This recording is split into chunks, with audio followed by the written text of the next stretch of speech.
Caribbean American News Media, your Tuesday night power hour. Live every Tuesday at 8:15 p.m. on Facebook, YouTube, and GVV TV channel 115. Join your host, Garfield Olliver, as he dives deep into the latest inclusion developments, regional affairs, and global issues that matter to you. From politics to the economy, community stories to international headlines. We cover it all with real talk and real insights. Stay informed, get the facts, be part of the conversation. Don't miss out. Set your reminders, share with your friends, and tune in. Caribbean American News Media, the news you report.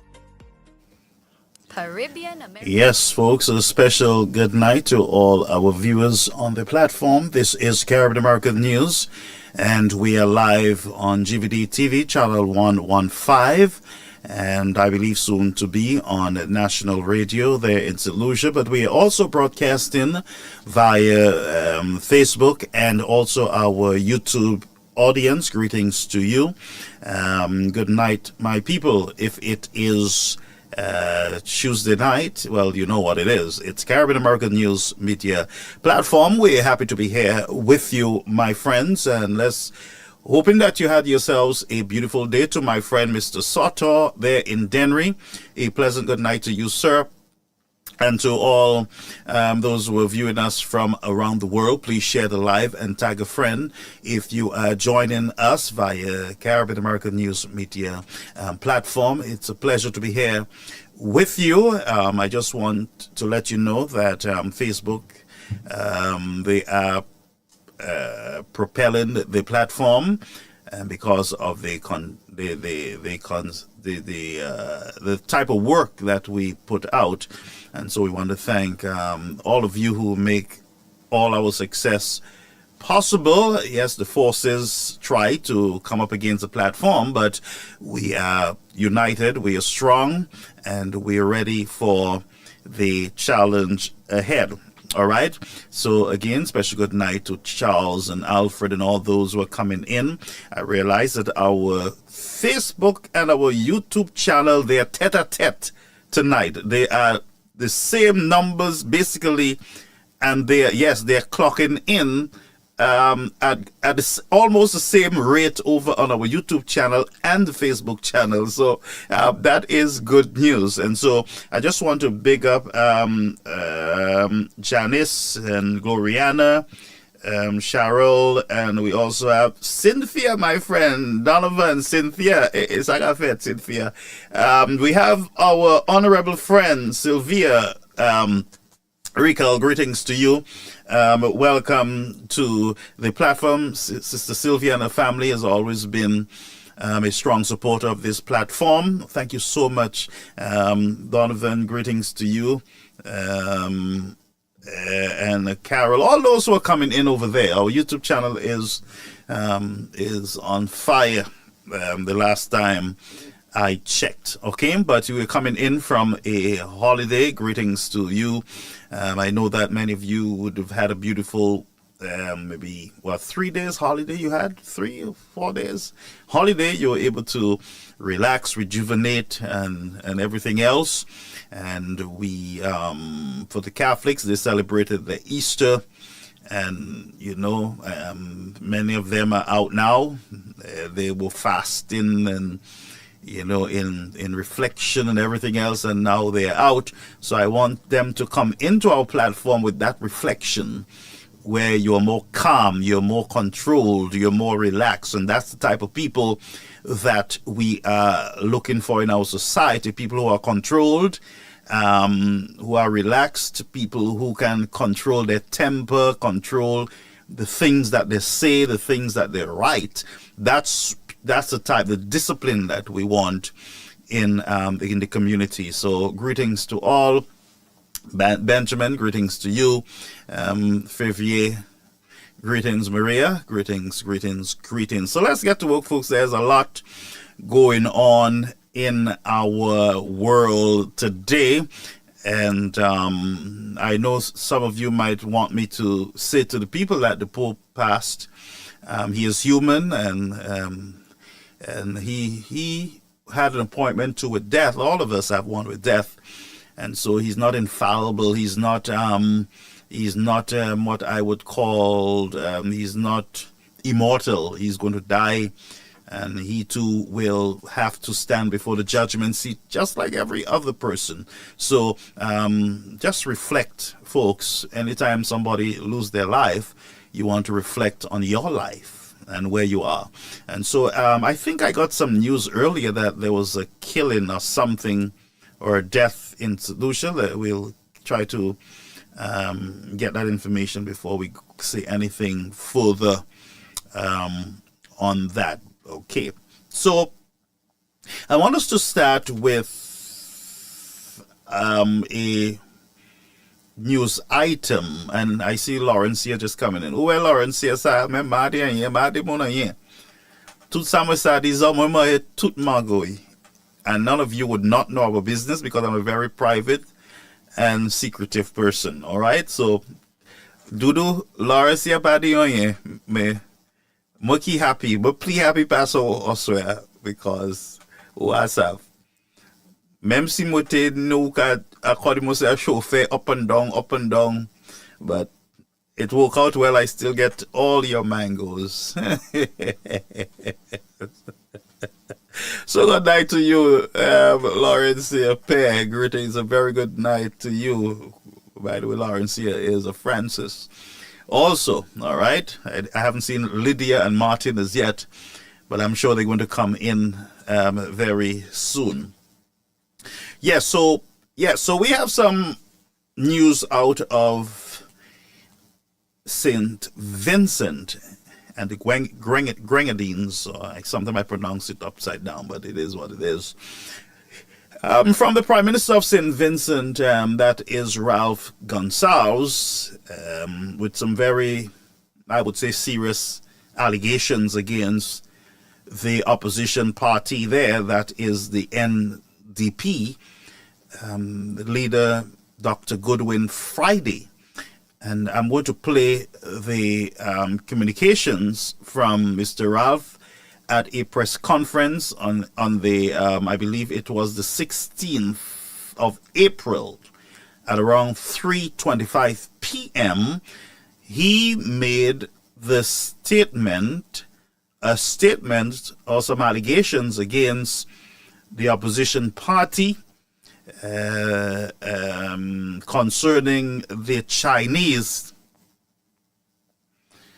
Okay, Westy. Okay, I wasn't following the news, so if you can guide me on that, the achievement or success of at least some of our sports people there in St. Lucia. Please send me that information so that I can recognize it, and that is something that is well noted. The achievement of our people should be recognized as often as they succeed. As a matter of fact, St. Lucia has been doing very well for the past few years when it comes to sports, whether it's Laverne Spencer or our new friend Jojo. But they have been doing extremely well, and we should recognize the efforts of these young people. And I look forward one day where we have an entire program. Instead of dealing with some of these major issues, we can just we're not straying. We are intentionally taking the time out to recognize the effort and the achievement of our young people. And I must say, not just young people, but our females. Yeah, they have been doing extremely well, and I'm very proud of all the solutions on the world stage who are performing above excellence. They're just heading for the heights, higher than the highest, and so we recognize them. But send me, I was out, and then I had a number of stuff to do, so I am not into the news 100%. All right, whatever I have here tonight is what I got from my through our device system, where we pull in, we get news sent to us, information sent to us. So I am still waiting for that the sporting news, so that we can highlight it on the platform. All right. So thank you so much for that. I really appreciate it very much. And that's what I'm saying. Our people, a lot of people, they like Roro and bad news and everything else. When there's good news, they don't share it.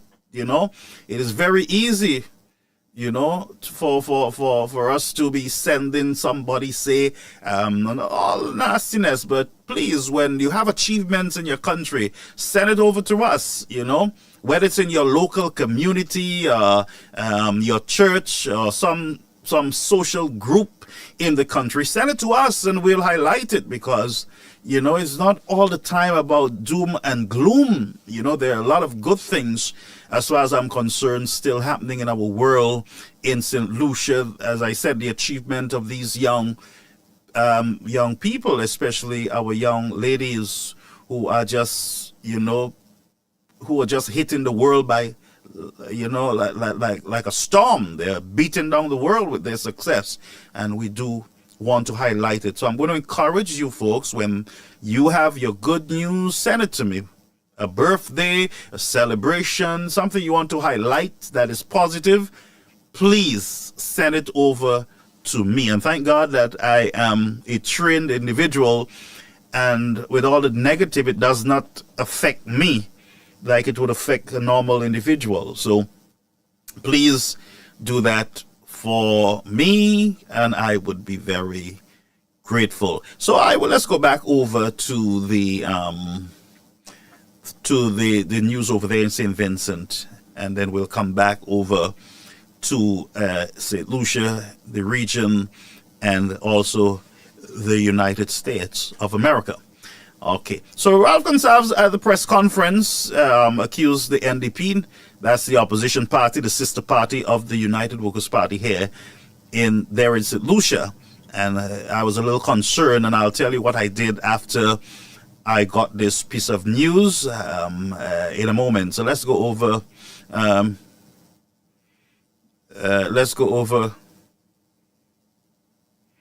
to this piece of information here.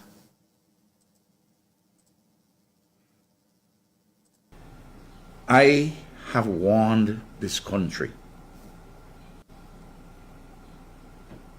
about the dangers of selling our passports and selling our citizenship. I don't want to go through all the arguments now, because them, you're listening to me. I said I'm opposed to selling the passports and the citizenship in principle. I'm opposed on the grounds of practicality. I'm opposed on the grounds that it is not sustainable and that it is reckless to run your country's finances on selling passport and citizenship. No. You see the Americans under President Trump saying that has to come to an end. Yeah, Canada is the same thing. Britain, they start to say they're taking away, you have to apply for visa now from certain of those countries. And the Europeans now have put it inside of their parliament. Parliamentary committee in the European Union, Parliament has already addressed that question. It's going through the parliamentary process. It's just a matter of time. I saw it coming. It took a little longer because they give them some time to clean up. But I know that the money is so sweet for everybody. They weren't going to do any cleanup. Because if you really, really clean up, there's not a lot of money.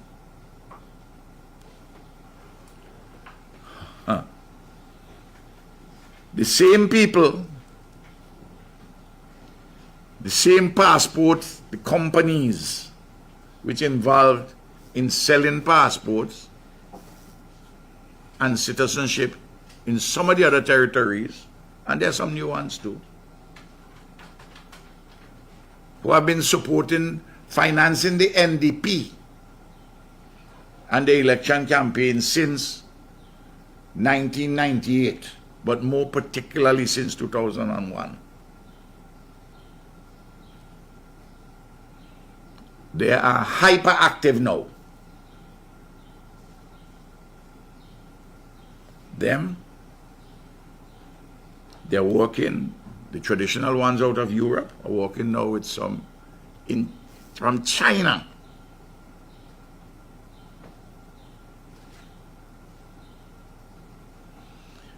They even, in one case, there's an entity out of India which is connected with some cricket thing.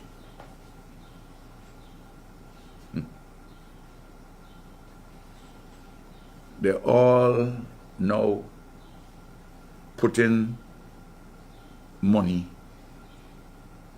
to the NDP coffers. And they're working in tandem. Those Chinese companies which want St. Vincent to move from Taiwan to China, to mainland China, diplomatic relations. Right now, they're operating in the embassy of a country not too far from us, in this Caribbean. It is from there that the center of the NDP election campaign is being financed and run. They're organizing the printing of T-shirts in various constituencies. They're paying men, they're paying people who comment in on radio. They're paying the radio station them too, like clockwork, every month.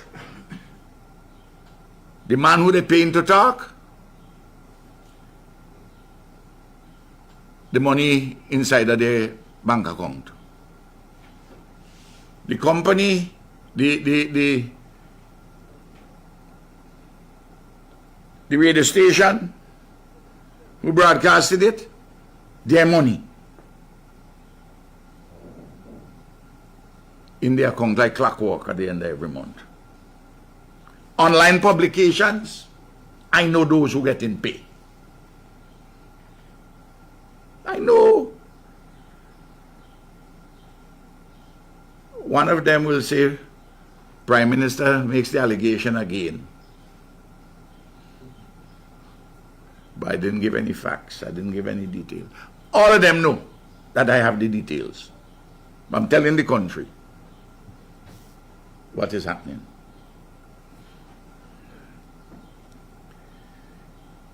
These people are so desperate now.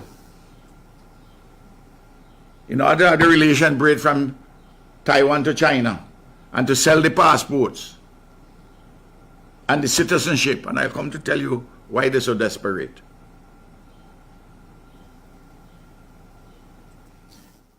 Okay, so we're going to pause that and then we'll get back to it. So that is Ralph Gonsalves, Prime Minister of St. Vincent and the Grenadines, accusing the opposition party of working basically with the Chinese in St. Vincent to influence the elections. Now, these are very serious allegations. We know for a fact that the Chinese are trying to gain influence in the region, and we can connect the whole Chinese influence with the CIP or CBI programs in the region, my friends. And so Ralph Gonsalves accused, and I know the media guy that he's talking about, who he is allegedly saying got paid from the is getting paid from the the Chinese there in St. Vincent. So they're printing the T-shirts, they're financing the journalists. And by the way, no Chinese is financing my platform here, I can tell you that. All right. But I did reach out, and just for disclosure, I did reach out to the NDP in St. Vincent, and they did give me a statement before I got on the air. And the statement is that they are aware of what the Prime Minister of St. Vincent is saying, that he's desperate, and he's just hanging on to his last straw. Basically, they believe that there is a movement against Prime Minister Ralph Gonsalves in the country. Now, my statement would be, or question would be to Mr. Gonsalves, lately he have been saying a lot of stuff, even with the ECCB. Remember, he asked the governor there to resign because of the multi-million-dollar complex that is being built. Ralph Gonsalves was the one who blew the whistle. And there's Ralph Gonsalves jabbing at all CBI countries: Antigua, Grenada, Dominica, St. Lucia. And he's saying to y'all, you guys are really, what I'm gathering from him in his statement is that he's saying that you guys are corrupt. You guys would not clean up your CIP, because if you clean it up, there's not enough money in it. That's what Ralph is saying. Ralph is throwing everybody under the bus. Now, is he a hypocrite? Well, he came to St. Lucia. He went to St. Lucia, and he was on a platform telling them how good Philip Jipe and his administration is. And remember, he took jabs at former Prime Minister Mr. Alan Chastney. Most of you would remember that, and tell me if you remember. So, Ralph Gonsalves is throwing jabs at everybody around him. He don't care right now. Throws at ECCB, throws at all CBI countries, whether it's Antigua or St. Lucia. Basically calling them corrupt. And then he's saying, look, you guys are facing all kind of restrictions, visa restrictions, as a result of this program. That's what Ralph is doing. For those of you who have a brain, you have eyes to see, of course, that's what it is. You guys stupid. You're selling your own patrimony, your citizenship, and you ain't getting half of the money. The money goes into corruption and all kind of nastiness. And then we are hearing of all these CIP scandals and row and problems out there. We are hearing of cancellation of contracts with Galaxy, companies being blacklisted because they're underselling. Mr. Martinez did warn earlier that they were underselling, there were corruption, there were some very bad things happening within the CIP programs. There are government ministers in the region who have real estate properties in Dubai and other countries, bank accounts, and they believe that the monies are out there. And then we heard that Mr. Martinez received all the bank statements from Bank of America, the final set of statements, and is aware of who, where, and when. Who, where, and when. So let's go back to St. Vincent, and then we'll come back to point out the hypocrisy of Ralph Gonsalves, because I remember that Ralph came to, and I believe I did say to him he should mind his business in St. Vincent. You know, I can mind St. Lucia business. I have a citizenship of St. Lucia, of course. So that's my business too in St. Lucia. And there's nothing anyone can do about it. You understand what I'm saying? So I have interest in these two countries.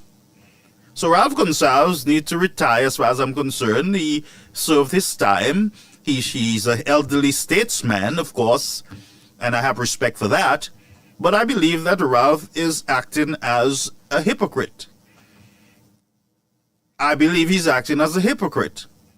Because you can't come and tell St. Lucians that Philip Jipe is the best thing for them, but then with your same mouth, not a different one, the very same mouth, you're saying that these guys are corrupt and encouraging corruption with the CIP program. So what is it? What is it? How can you go on the platform with these people and stand and ask the people to support when you're saying that they're doing stuff that you believe is wrong, bad judgment, selling passports. You should not be on the platform, of course, on principle. But because you want to jab the opposition in your country, you feel that there is some momentum going on in the country against you, then you are using this situation with the CIP. And I'm not even sure if you're helping them to fix this whole CIP situation, if you're advising them or not. I don't know. But I'm not going to be buying this story about the Chinese and the opposition party. Huh? So let's continue with Ralph Gonsalves.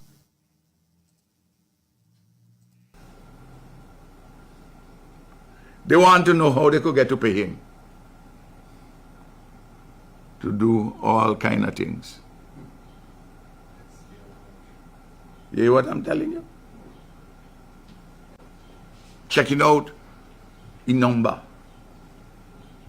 employing him. In fact,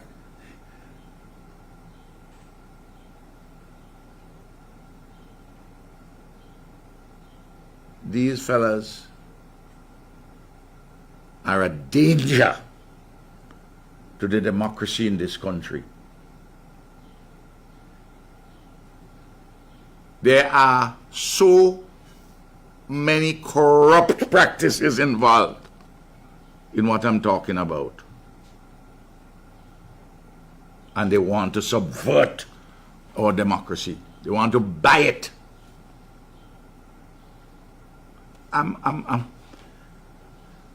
Listen to me. I'm 78 years of age, you know. I have lived far more years than I have remaining left to live. And I don't have any fear about anything. Nothing at all. Nothing. But I love this country, I love this Caribbean. I've dedicated my life. I'm an activist for nearly 57 years. So the truth is, friends, Ralph is an activist. Ralph have always been an activist from a young guy. From me growing up in St. Vincent as a little boy, I knew, I heard about him and his activism. Very bold and lion type guy, of course. But Ralph is also, as much as he's acting in the harlot's role, or he's a little, well, let's use the word, you can smell the hypocrisy from afar, of course. Ralph Gonsalves is exposing a problem in the region when it comes to the Chinese. Ralph Gonsalves, I'm not sure if he had conversations privately with his comrades in the red countries, of course, where there are labor supporters, labor governments. I am not sure if he's speaking to these guys, because for you to have information that the Chinese are trying to buy out the democracy of countries, and for you not to sound the alarm, but you're just jabbing here because, of course, of the NDP and one of the reporters that you're not too friendly of, instead of intentionally going after these countries, like talking to Philip J. in St. Lucia, let him know that he is taking his country over a precipice because the Chinese are trying to gain influence in the country. And they're buying out the democracy, whether it's a reporter, based on what you're saying, whether it's a government minister, whether it's other interests of theirs in these countries, then I would say we have a major problem in the region, Ralph Gonsalves. I believe we have and Ralph is 78 years of not rage, but of mileage. Of course, you've been around. And I don't want you to lock him out because he's smelling like a hypocrite at this time. There is some truth to what this man is saying, of course. Now, I have to respect him as an elderly statesman. I gotta respect him, but I don't like his politics, of course. And by the way, nobody can call him a white man, huh? Vincentians don't call him that. Yeah? And he has great support in the country still. That's just the truth. And therefore, the opposition party has a lot of work to do. They have been putting in the work, and their agenda is to unseat his Labour Party government. But let's just go back to the whole Chinese influence in the region. And that, by the way, that's the problem that the United States have with the Caribbean, with the region. The influence of Chinese. Now, for Rav to be confirming to the United States and the world at large that China is trying to buy out the democracy of these countries, then I am sure if I am working at the State Department, or I am Mr. Marco Rubio, the Secretary of the State, then I would want to maybe talk to Ralph, or to look a little deeper into the governments of the region. Maybe I need to look a little closer at the CIP or CBI program in the region. This seems to me as a very serious concern and not something that we should play with or take for granted, of course. Folks, I don't know if you understand me, but it is something that we got to pay attention to. Because some of these leaders, what they do is just speak loosely. Now, I don't think Ralph is somebody without wisdom. He's a smart man. But to accuse, I'm a little concerned here, to accuse the Chinese and the opposition party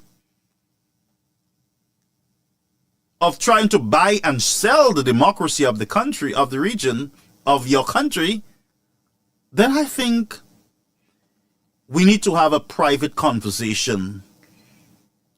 So that, because it sounds like you're a lawyer, Doc. You're a lawyer. And you're very careful, even though you are openly accusing the Chinese of financing the opposition and journalists in your country.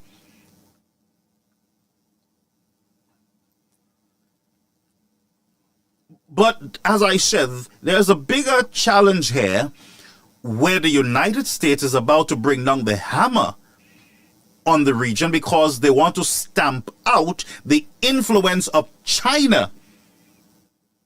Very dangerous war that we're in the midst of. I don't know if you ever heard of the great controversy by E.G. White, Sin and Sinners Are No More, and it speaks of us being in the center of a great controversy between Christ and Satan, between truth and error. So what I'm saying, my friends, is you, the Caribbean people, are in the center of this war between China and the United States, and you got to be careful about that war. Government ministers need to be very cautious when they're signing deals, whether it's your port, whether it's your seaport, your airport, because that's what the Chinese do. They go after those ports. Ask Jamaica, ask other countries, African nations, where China try to get influence. They give them beautiful loans. Give them the loans, friends. Nice loan and everything, and say to them, you know, Emma, don't worry, nice, listen to this. Listen to this, listen to this. Let's go over to Dominica. We stand very strongly in the One China principle, and so we will support and play our part in the peaceful reunification of the whole of China. China sees us as a friend. We see China as a friend, and as the saying goes, a friend in need is a friend indeed, and China has been indeed a friend. China is a friend all times, but certainly in difficult times, and we have always been able to rely on China's support. The Chinese don't give us a loan and say to us, you have to do A, B, and C. No. They give us a loan with no conditions, no strings attached. We stand very strongly in the One China principle. And so my question is, prime ministers who seems to be losing their marbles in the region, why would you want deal loans on behalf of a country without strings attached, without guidance? Why? And by the way, I'm hearing that the loan that the government of St. Lucia is getting for the hospital in Vieux Fort, that there are some issues there that they're trying to work out between the Sudis and the contractors, and monies being released. But that's another story. Let's just stick with what we know for now, friends. Let's leave the rumors on the side. But let's deal with what we know right now as a people.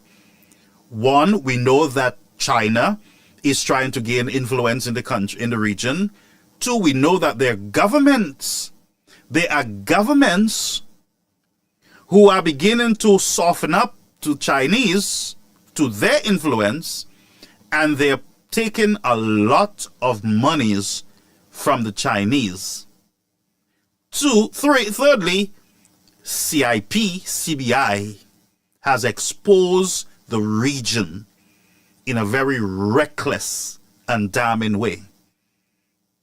Very soon, life as you know it, when it comes to movement, free movement, either in the region or around the world, is going to be affected because of reckless politicians who have no ideas. They are bankrupt when it comes to ideas, and the only thing they will settle on is free money. Basically, that's what you hear the Prime Minister of Dominica speaking about: free money, no strings attached. And the strings attached with financing, of course, the strings attached are very important for transparency, one, and to avoid corruption. You understand what I'm saying? I'm going to say that again. All the strings attached with loans that we borrow from countries, they come with accountability. You got to do this in order to get this amount of money. You got to satisfy us with this and blah, blah, blah. Tendering process, using qualified professionals. There's strings attached, showing us how you can pay back. But of course, China don't care whether you can pay back or not. Because if you can't pay back, they will take the very dirt that you have your house on. And don't talk about your house, it's gone too. Oh yes, there's a way to take up all your plywood houses in the region and all your concrete structure and just ship them off. Well, somebody took that serious. But take it serious, yes. Chinese can take your port, they can take this and they can take that. They don't care. They don't care about that. By the way, their agenda is America. Not really you. You get the crumbs of their agenda, of course. Their agenda is the United States. Their agenda is to be a superpower. And they would spread their wings across the Gulf in order to realize that goal. But when we have, friends, politicians and followers and supporters of politicians who all they're concerned about is a temporary feeling unalive, where they feel excited, people are following me, people are watching me, and they start cussing each other and all those things. But there is a real danger before us that we should be discussing. So while China is trying to give you certain monies and you believe that there is no string attached, they are attaching their money to the very sand on your beach. You hear what I'm saying? And one of these days when you wake up and you realize that in your country, in your region, there are more than 100 or 200,000 Chinese living on the banks of your river and the banks of your seas, and before you know it, they are sitting in your parliaments. They affect laws in your country. And not only that, they come with their big trawlers on the sea and they sweep your ocean floor. And the only thing that is left is dead fish bones. And then you would wake up and you would be, but when did this happen? It happened while you were cursing each other out. It happened while you were insulting people's mother and their cousins. That's when it took place. When you were saying tikwa, tikwa, tikwa, the Chinese were ticking like the clock, ticking in influence. And then you know what happened? You die of old age or sickness, and then a generation to come can't even recognize what they see in the picture.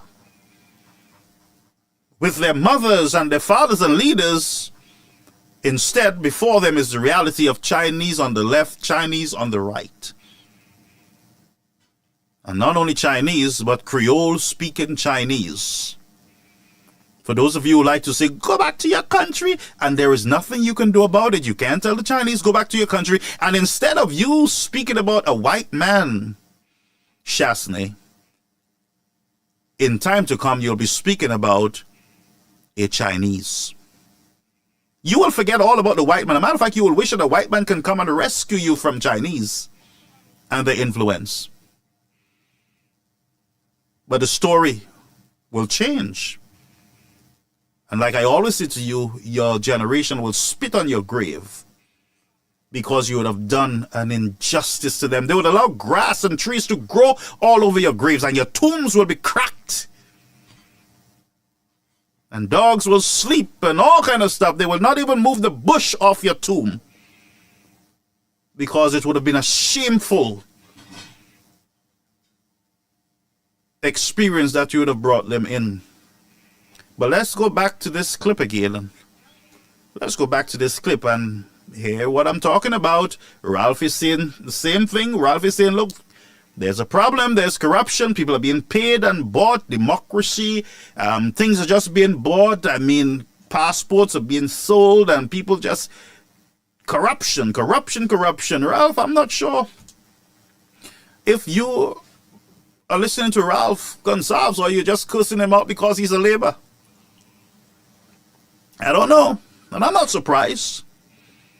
We stand very strongly in the One China principle. And so we will support and play our part in the peaceful reunification of the whole of China. China sees us as a friend. We see China as a friend. And as the saying goes, a friend in need is a friend indeed. And China has been indeed a friend. China is a friend all times, but certainly in difficult times. And we have always been able to rely on China's support. The Chinese don't give us a loan and say to us, you have to do A, B, and C. No. They give us a loan with no conditions, no strings attached. We stand very strongly in the One China principle. And so we will support and play our part in the peaceful reunification of the whole of China. China sees us as a friend. We see China as a friend. And as the saying goes, a friend in need is a friend indeed. And China has been indeed a friend. China is a friend. But it looks to me like Dominica is always a friend in need, because you guys, I don't know, it seems like some of the Caribbean nations are always in need. How? I don't understand. By the way, where's the CIP money? Where is it? You guys are always in need. Where are the billions of dollars that have passed through these countries? Where the money? And the problem is when you ask for the money, then the government ministers say to you, it's not our money, it's the people's money, it's Galaxy money, it's this one money. It's everybody's money except the people's money. The only money that the government gets out of this, it seems, is just the crumbs. What kind of dealing is this, friends? A friend in need is a friend indeed? Do you understand what you're putting your people through for your need? You are restricting their freedom of travel into Europe. Look at what happened to your country, Mr. Dominica, man. Mr. Roosevelt, Prime Minister of Dominica. Look at what happened to your very people because of a friend indeed and in need. And all the needs and deed that you're going through. Hey, they can't travel to England like they used to. Europe is coming down on them. The United States is keeping a whole lot of noise because they do not want China in the region. And any country that associate themselves with China, the United States will deal accordingly. And that's just the reality. No government can spin that and tell us no. Nobody can no longer tell us CIP is the best thing after sliced bread. No, no, no, no, no. You can't do that to us. And by the way, the first country that will have the Creole speaking Chinese is Dominica, of course.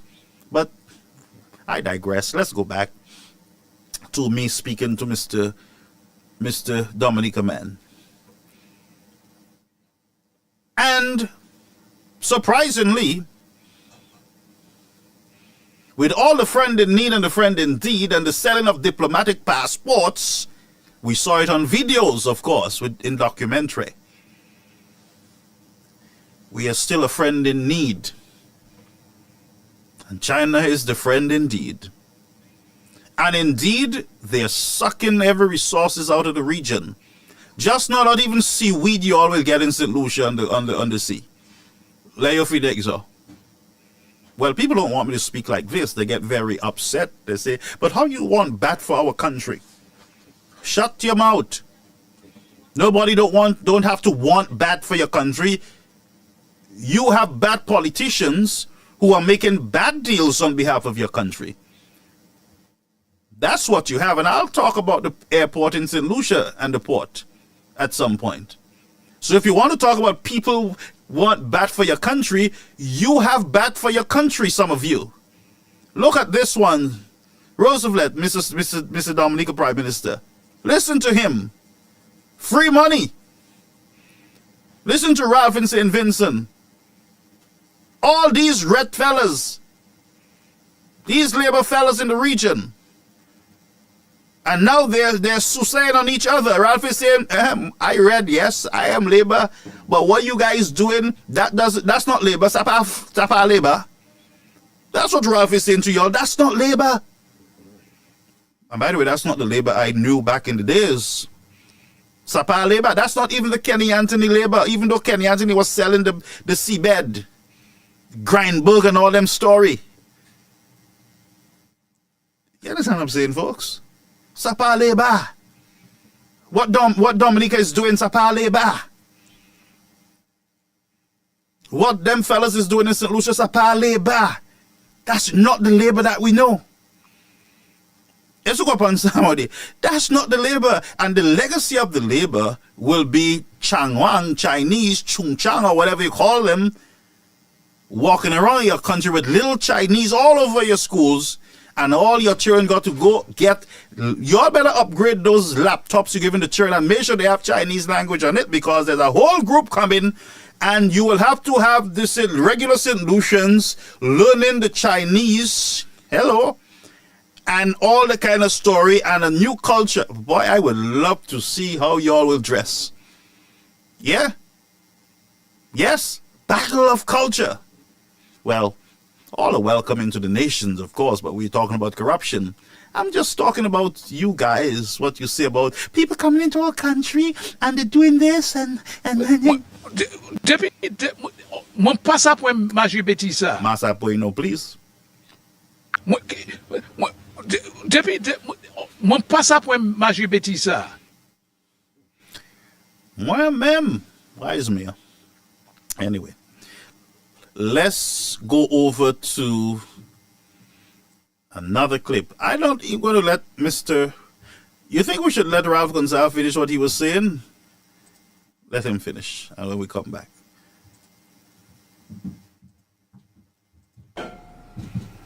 But I'm warning the country. Beware of all of these people. No. The companies who want to sell our passports,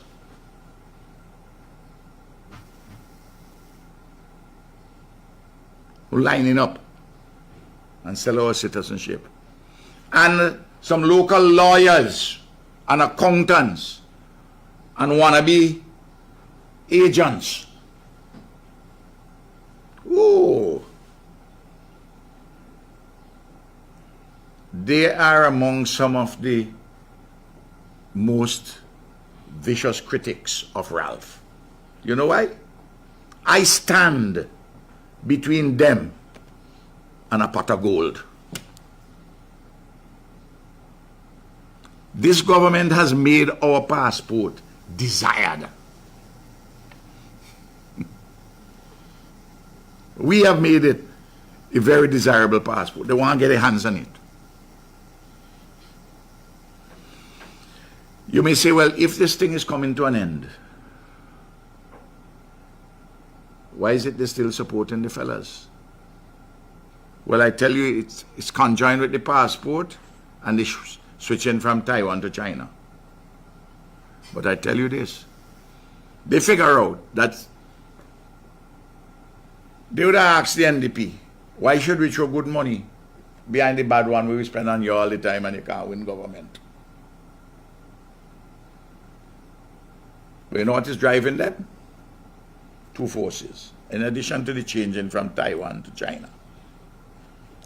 First, they think that they might have about 2-3 years remaining on this thing. And if you elect them later this year. So hold a minute, folks. So Ralph Gonsalves is saying, and I'm breaking it down for y'all, we're going raw with this.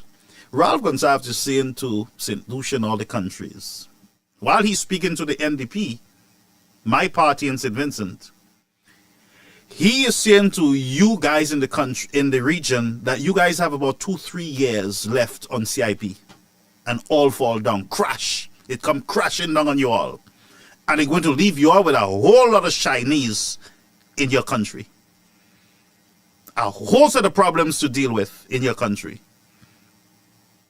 Huh? So if you all concerned in St. Lucia that Mr. Shastny can't speak Creole, you all better start learning Chinese right now. I'm warning y'all. Yeah? You better start changing some of your signs and putting them into Chinese. You know what I'm telling you? Because what Ralph Gonsalves is predicting is what he see beyond. The man is 78 years of wisdom. Yes, he formed the fool sometime and he plays his politics. But what Ralph Gonsalves is saying to you guys is that you guys basically have almost 3 years left on CIP before the whole boom.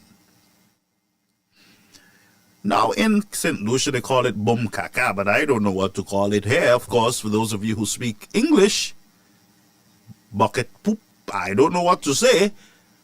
But there is a bucket of something that is undesirable, of course, that is hanging over you, and very soon, boom, you know what happens?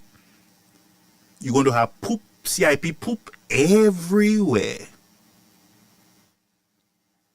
And before you know it, you'll be asking yourselves, what is going on? Ralph warned you all. You hear me?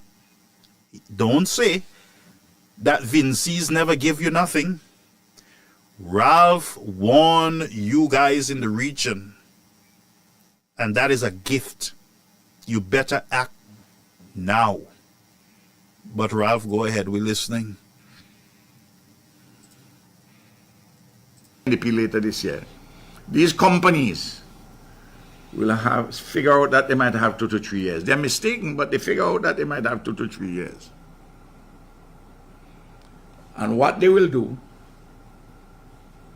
they will sell as many as they can, as fast as they can, which means more vagabonds will come in, more corrupt people. Hold. Ralph said more vagabonds. Now in St. Vincent, folks, while I'm at it, let me teach you some, not Chinese, of course, but let me teach you some Vinci. When somebody called you a vagabond in St. Vincent, hold call babu. Anyway, let me drink some UWP water. So, share the live and tag a friend.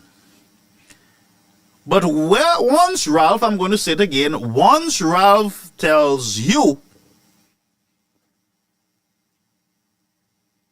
that vagabonds going to come into the country, in other words, he's saying to you, very bad people are going to come in a rush because there are 2 or 3 years left of mileage on CIP. Now, did somebody warn you guys? Mr. Martinez, of course, the guy that you call a criminal and not good, we should not listen to him. And a matter of fact, I was accused of bringing criminal on my program. Folks, I make no apologies for who I bring on my program. I bring who I want on this program. None of you dictate to me who I bring here. I just want to set that record straight. All right? I will bring former criminals, non-criminals, straight people, crooked people. I will bring them here because this is a news platform. And it is to talk to people. Yeah, it is to talk to people. Anyway, let me continue with the disaster that we're talking about. I officially call it a disaster. Once Ralph called it vagabondism. And he says to you that a bunch of vagabonds going to come in. As a matter of fact, there are some vagabonds that are waiting patiently to get their hands on what you call files. Oh, you nice it up. Files. And once they get their 6,000 files, and it amounts to a few $1 billion, whole course it the CIP, but vagabondism is the word for the night. Let's go back to Ralph to explain vagabondism. Which means more vagabonds will come in. More corrupt people will come in. More money launderers will come in. More people affecting our security will come in. Folks, Ralph is telling... oh, Jesus. Lucians, Caribbean people, people of the region, don't listen to noisemakers, you know. This is the platform you need to listen to, you know. This is it. Because this is the platform that has been warning you guys too that there is a problem. Now, I am going to take a short break because I want you to support GVD TV, of course. I'll be right back. At Great Vision Designs, we value our customers and provide cutting-edge customer service. Great Vision Designs specializes in television broadcasting and live streaming of funerals, sports events, weddings, meetings, shows, and more. Call us today at 722-6542 or 726-9914 or follow us on Facebook and YouTube. Great Vision Designs, coverage you can count on.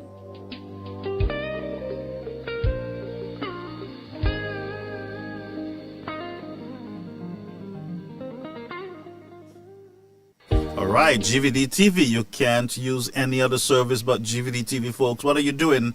Yes, GVD TV is the place. Yes, my friends. So, and by the way, Fire FM is on stream. It will be broadcasted on social media also, but Fire FM is the station of the people, for the people, and by the people. I just wanted to say that, but we'll talk about Fire FM at the appropriate time. Let's go back to Ralphie.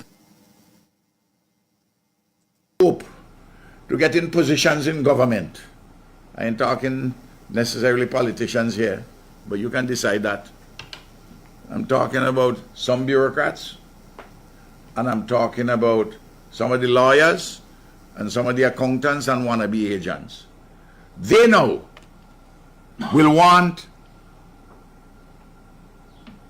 to thief as much as they can, as fast as they can.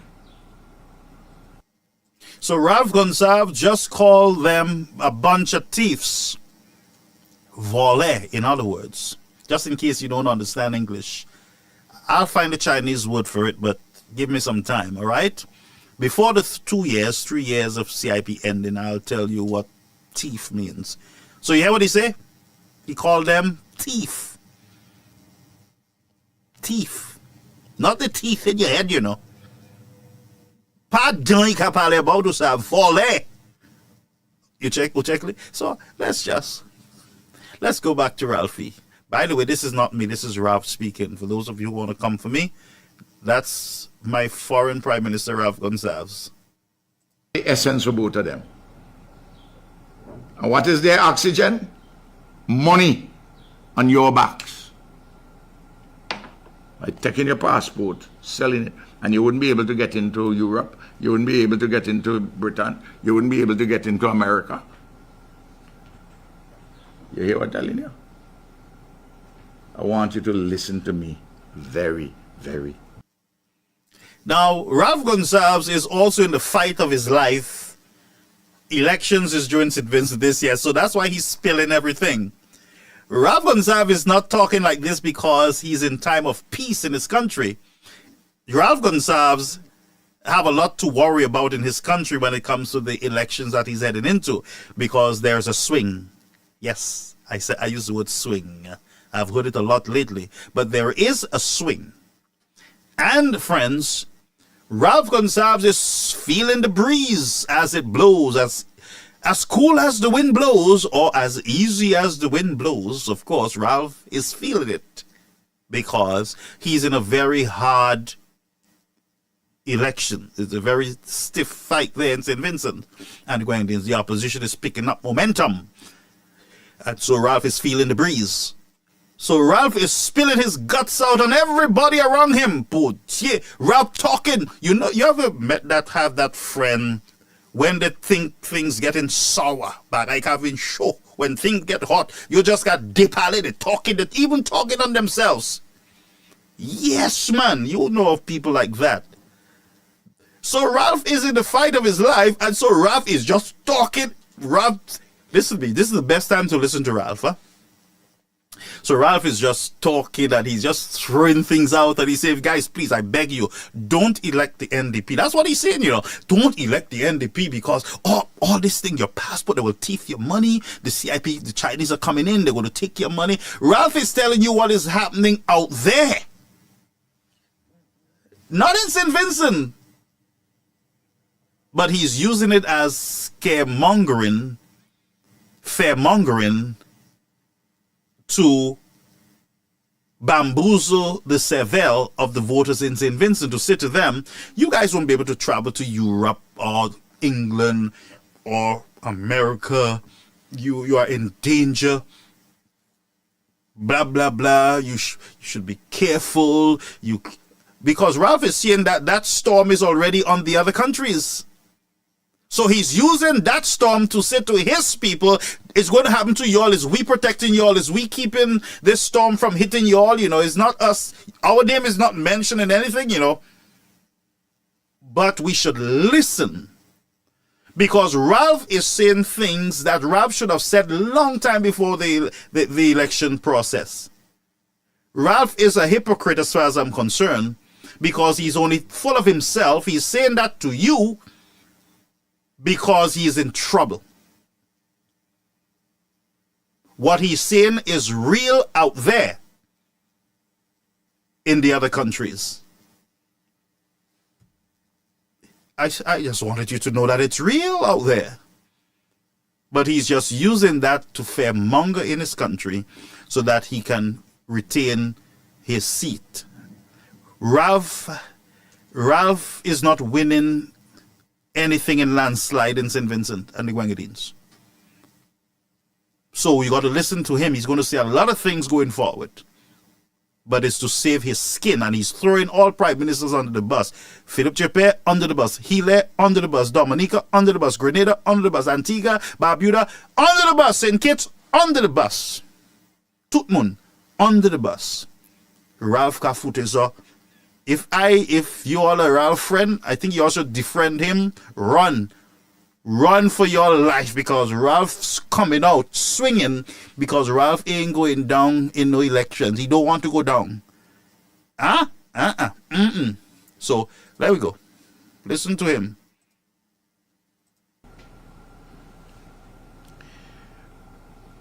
You notice where they've gone with it now? They've gone AI. You see it? A woman holding an interview with me, a fake woman, and they put my head, a thing on a different body, and they're trying to get some words sounding like mine, but there's a twang there which they can't, the AI ain't yet good enough to take the canary, not central twang. But they go get better at it, you know. Day by day with Jesus. At the moment they're in the infancy. Because even when it can't get my canary twang, mix up with Park Hill, Southwell, Byra, Chester Cottage, Georgetown, my country boy thing, mix up with local dialect from all about in the region, they can't get it yet right. But they're still fooling some people. And some of the commentators whom they're paying say, no, it's not AI. That is Ralph. Imagine, if you're paying them money, you say anything, you know. I'm telling you what is happening, you know.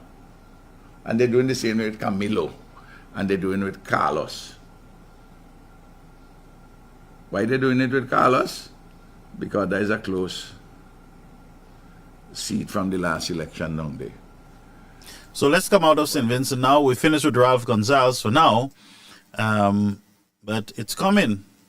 Another one. Let's go over to Dominica. Opposition. $8 billion from the sale of Dominican passports that have been diverted from the Treasury to the private control of foreign agents and associates of the ruling Dominica Labour Party. We hear that there is no evidence of any missing money from the sale of over 50,000 passports in the last 8 years. We're told it's all just political propaganda and all the funds have been properly accounted for. We hear that the billions that could have paid off our debts, the billions that could have provided good paying jobs for people and ensure proper health care were just spent on other things. Housing, health centers, a hospital, an international airport. We hear about MMCE, Anthony Hayden, how good they are to the people of Dominica, and the ungratefulness of those who dare to criticize the blatant corruption that characterizes the collection, the custody, and the spending of our citizenship by investment CBI money. So breaking news. I am reliably informed that MSR Media has obtained the Bank of America records of MMC money transfers through the U.S. financial system in recent years. What's going on here? Evidence. Who received how much and for what? Which minister of government, public servant, lawyer, accountant is on the list or in the CBI bomb CO? This information about the hundreds of millions of dollars paid to various ruling party-approved beneficiaries is of greatest public interest to the people of Dominica at this time. And I am therefore calling on MSR Media to release to the people of Dominica the details of the MMCE CBI money transfers via Bank of America ASAP as soon as possible. Please and thanks. All right, folks. That is over there in Dominica, requesting Mr. Martinez to give us information. Oh, let's see if we can find Mr. Martinez, folks. Let's see if we can call him.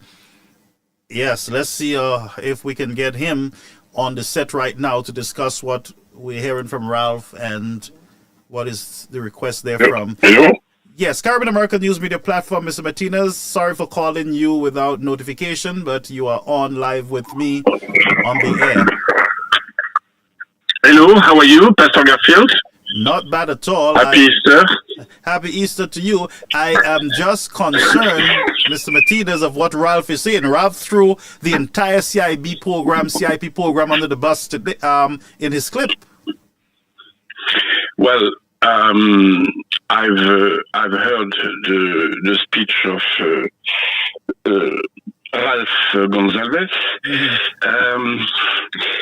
I think I'm not going to comment about the part where he's talking about the opposition because I don't know anything about that. Right. Okay. What I do know is that Ralph Gonzalez has information that you don't. And I also know that Ralph Gonzalez has understood that the precipice is about to happen. And when he talks about money launderer, corruption, and the Chinese, I want to remind you that's what I've been warning you for a year. So I think that the speech where indeed is basically saying, he's throwing under the bus every CBI country that have worked with the Chinese. Okay. I think it's an important speech. Whether he does it for his own political purpose, domestic political purpose, I'm sure there is an element of that. Okay. But I think it's a very important speech because he's warning the Caribbean of what I've been warning you all for about a year. And remember, he speaks to the American, he speaks to the European, he knows what's coming, right? And I think one of the very important things that he said also was that when they talk about reform, there's no reform. He said yes. I mean, come on. He said it's a bluff, basically. Exactly. But you said it before. You did say that to me, that it's a bluff. Please, in St. Lucia, right, if you recall, when I said that they gave 25,000 passports for the hotel, Hilaire said that it was a lie. Then I put the contract, he lied. Okay, Hilaire lied. When I said about the 30,000 passports for the infrastructure, he said that it was not true. I put up the contract. Okay. Now he had to cancel the contract because of the action of Mr. Chastenay and some of the evidence that we provided to Mr. Chastenay to prove the underselling and the fraud. Okay. So, and then we also proved, exposed the BMAX. So the fact is, all the CBI Caribbean leaders have played with the fire. Okay? And now, the Caribbean is very important to the security of the United States, right? And it's also very important to the security of Europe because the people that buy passports goes to Europe and goes to the United States, right? So right now, the Caribbean is in the center of a diplomatic war of influence between China and the United States. So Ralph is basically telling it what it is. To his credit, he's always been opposed to CBI, right? Would I have loved that he said that so clearly earlier? Absolutely. But he said it, and he said it in a very clear statement, right? So whatever his political agendas are domestically, and I don't know anything about his opposition, so I can't comment on that. That's okay. But he has definitely thrown under the bus all the other Caribbean CBI country. Okay, Yes, he did. And he said something about the reform, that there is no reform. Yeah. Look, the most pathetic thing that I heard Ernest Hiller said in his last press conference was, we want to go back to a boutique, a marquee CIP. This is the man that Alan Chastanet gave only Galaxy 700 share. And this is the man that increased those contracts to 12,000 share. 12,000. That's 50,000 passports. And if you read the contract of Galaxy for the infrastructure, if the government cancels the contract, Galaxy is entitled to many more passports. So the same man that has given the Chinese over 60,000 of passports has the audacity to tell you that it's Chastanet that has changed the program. This is you guys don't understand. And the two questions that you will have the response very soon is, how many Chinese citizens each of those CBI countries have today? What will be their power in the electoral vote in the years to come? And I'm sorry to say, where is the money? Right? So those are the three things. Now, this morning I wake up and I saw that clip from Dominica. Apparently they are aware. Yes, apparently they are aware that I have received from Bank of America millions of bank transactions of MMC, and they're asking me, the leader of the opposition called me today to ask me if I could release it to the people. Mr. Garfield, I have tried to bring the evidence in the court in St. Kitts, and they've managed to seal the evidence so that the public could not have access to it. Okay? These Caribbean labor leaders knows what they've done. It's now coming to an end. Every government, foreign government, now have those evidence. I am only going to release the bank statement when I feel that it's appropriate time. I've told you before, I play chess. When the time is right, I will release the bank statement. What's more important is that the bank statements of Bank of America are with the right people at the Justice Department in the United States. That's all that matters. Do you understand? I am not interested in releasing them so that it makes headline for 2 days in the Caribbean. I'm interested to see how this whole thing will unfold in the months to come.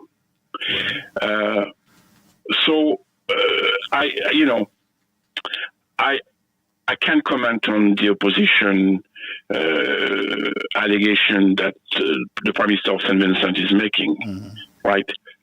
But he has definitely seen the light, and he has definitely thrown under the bus the Chinese infiltration of the CIP and the CBI in the Caribbean. And at least for that, it's an extremely important speech. The rest, the opposition, him, that's not my problem. But you got to give me the credit. Yeah. He's saying exactly what I've been saying for a year. Very same thing. And he gave the program 2 to 3 years to live, to survive. No. He doesn't say that. What he said? He said they think they have 2 to 3 years, Yeah. and they're wrong. Oh. And he's right. Mm-hmm. They're wrong. Mm-hmm.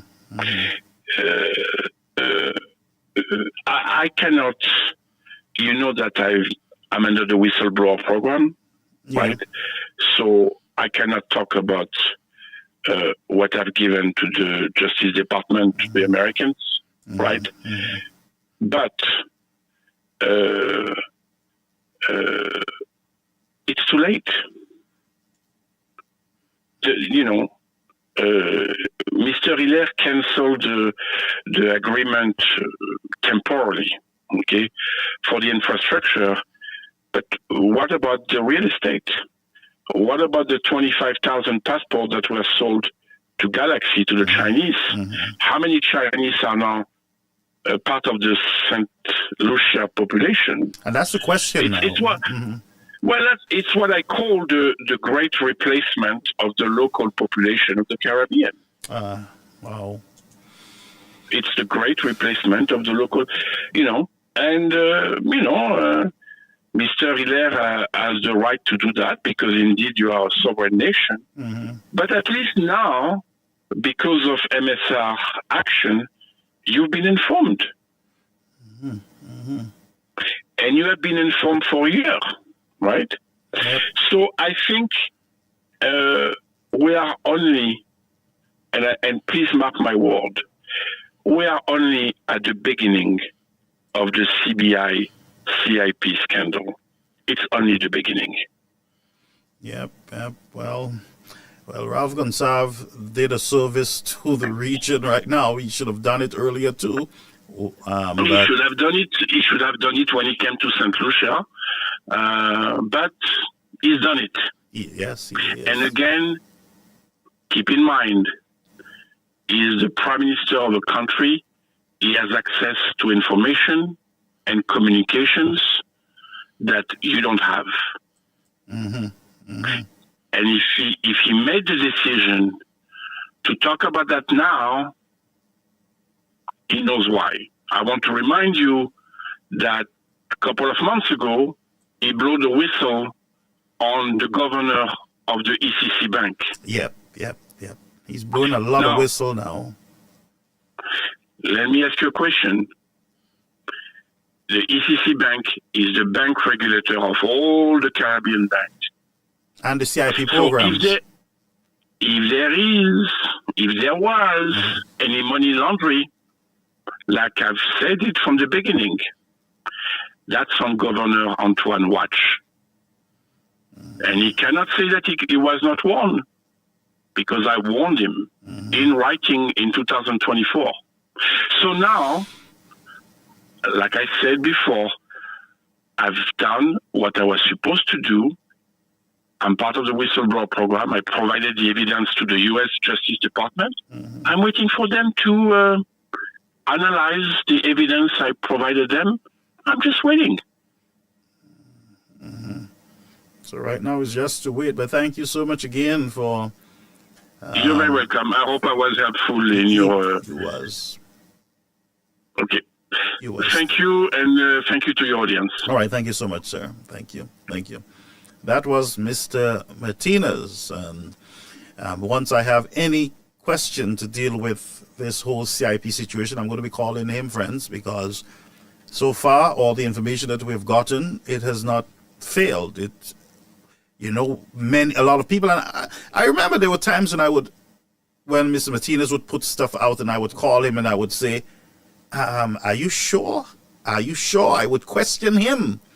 And, you know, and he said, watch and see, watch and see, watch and see. And now we are seeing everything. It started with the BMAX situation, then with the housing in Rock Hall. By the way, we have no information on that. No more information, no more updates. We have the hotel there. Is it Canals? The Galaxy Hotel. You're hearing stuff. You hear little things. Nobody's saying to you, well, this is what is going to happen with the hotel. It's going to continue. It's going to continue under a different agency, under a different real estate agent, or another hotel will take it over, or government will take it over as a project. Nobody's saying anything. Not really. You're not hearing. All you're hearing is, yeah, we did cancel. You know, we could not grandfathered in, you know, all these passports situation. You remember the time when these guys were just, on fast pace, friends, to just clock in on the market that was out there. Even though that, you know, the signs were there that there's going to be a problem, they were just going really fast. And brethren, honestly, I'm going to open the phone lines now. We'll open the phone lines right now. Number is 929-586-1821, and we'll be right back in a minute. News Media, your Tuesday night power hour. Live every Tuesday at 8:15 p.m. on Facebook, YouTube, and GVV TV channel 115. Join your host, Garfield Olliver, as he dives deep into the latest inclusion developments, regional affairs, and global issues that matter to you. From politics to the economy, community stories to international headlines, we cover it all with real talk and real insights. Stay informed, get the facts, deep out of the conversation. Don't miss out. Set your reminders, share with your friends, and tune in. Caribbean American News Media, the news you report. Caribbean American. All right, folks. So we're back. I just wanted to take that break. So I'm going to ask you to call. The number is 929-586-1821. Anyone can call and have a conversation. I don't care who you are. You feel free to call and ask any questions, make any statements. If I'm not comfortable with what you're saying, I will correct you. If I can, if I can't, I'll just say, you know what? Goodbye. Goodbye, caller. That's all I'll do. You know, I'm not going to fight. Yes, thank you so much. Someone said that they're going to be sending me pictures of the BMAX apartment. So we look forward to having those pictures with the BMAX apartment. We have some voice notes. Let me see if I can play the first one. Bear with me.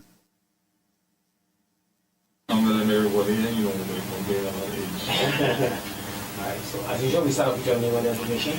My name is Oswald Augustine, and I'm just calling as a St. Lucian who is involved in the whole HIA project, being a director of SLASPA, ANC Ports Authority. Okay, sir. So what are your thoughts on the remarks made by the PM? Well, very unfortunate. I always have respect for the job of the Prime Minister. Once you're Prime Minister, I have full respect, no matter who holds the position.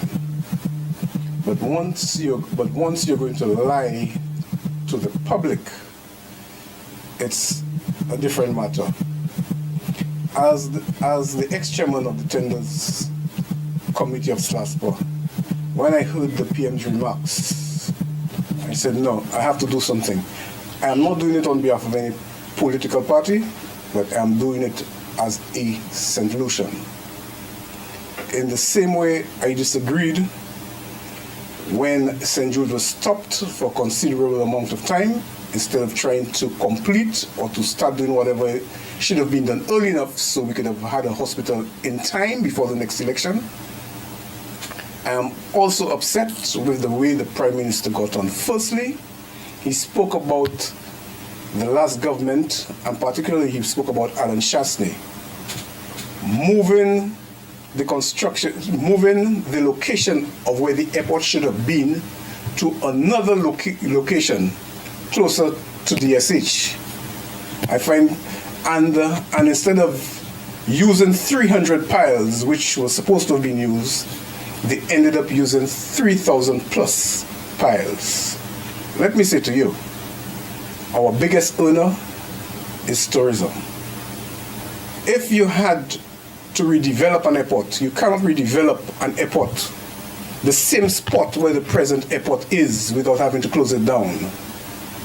Number one. And they took quite a few aspects in consideration to move from where they wanted to move from one airport to another. In 2006, it was more like renovating the existing airport. This time it's a new airport, and for various reasons it was shifted. One, you cannot close down your airport. Two, you have home porting. You had the cruise ships. They're going to have the new cruise ship berths in Viewfort and whatnot, and then you wanted to make it easier. So straight from the airport, you could use the new highway and then move straight into the docks. But again, to make cheap political points, the Prime Minister said many things. He also said that there was no tendering for the project. The Exim Bank of Taiwan borrowed the government of St. Lucia. In other words, you could say SLASPA, $100 million US, which would go towards the building of that airport. The SLASPA took that loan. The conditions for that loan was Exim Bank would have provided the contractor. If you didn't use their contractor, because they want to see how the money is being spent, they wanted a contractor whom they were comfortable with. So the contract was given to OECC, which is a Taiwanese firm. SLASPA was still short because they needed something like 175 million. So they went to Bank of St. Lucia. A consortium of banks, Bank of St. Lucia brought in other banks, and a consortium of banks decided that they would loan the balance of the monies. Vetting went through, checks and balances. They did the checks and balances. It cost SLASPA a whole lot of money for lawyers having to vet. They had to vet. They had to. You would know that when you borrow money, you have to spend money to borrow money, because lawyers are always involved. And with that sum of money which you're going to borrow, it is going to cost you money. You have to pay the bank's lawyer, you have to pay your lawyer. Okay? So that's money which you have already spent. You also have the foundation. The foundation was already commenced. The foundation, which needed 3,000 and something piles, I can't remember the figure, but it was in excess of 3,000, was for a terminal of a certain size. You put a review commission in place, review and investigative commission in place, which I guess most of you know about, to look at the airport. The report from that committee has not been sent to the media, have not been sent to anyone, but there is a report. St. Lucians must demand that they know what is in that report. Because I can tell you that the negotiations was made overboard. The other thing he said was that there was cost overruns on the foundation. I want him to point out to St. Lucians where was the cost overrun, because the foundation was made in record time within budget. If you want to go the way of IFC and have a PPP, do your thing, but do not lie on a board who worked hard, the management of SLASPA who worked very hard, and there was a dedicated unit which oversaw the HIA project. You had AAAA, you had a project coordinator, a St. Lucian whom the Americans use well for even when they want to build their airports. Antigua and the whole Jamaica, a whole lot of other countries using that same St. Lucia coordinator. You know, why are you doing that to St. Lucians? We are all St. Lucians. The airport has cost us quite a bit of money. Every day that airport stays there, with all these contracts being signed. There is money to be paid. You're paying money.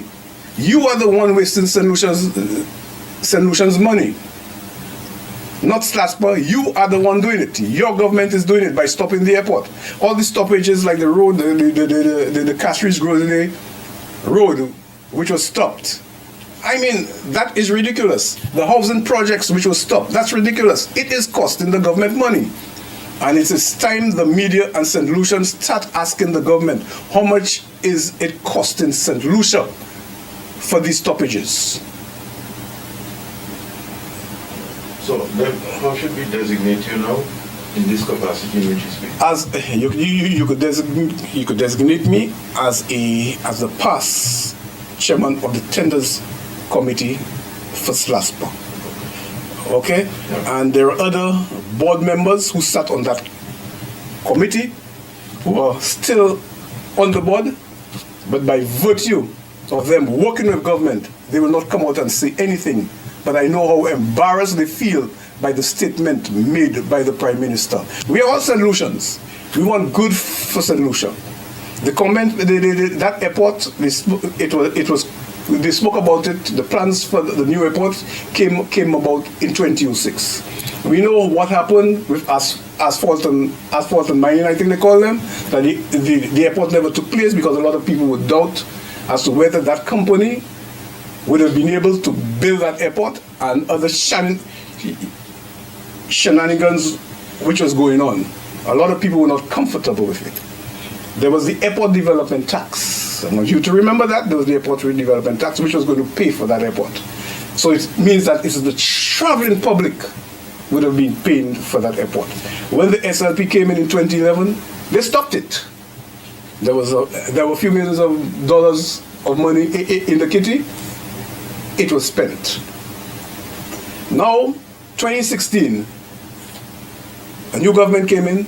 Plans, they started the airport about 3 years after they came in, trying to give us that airport which we so desire. We need it. We have been left behind. Barbados have, Antigua has theirs, Bahamas, everywhere. We have an airport which would have taken us to a good few years beyond.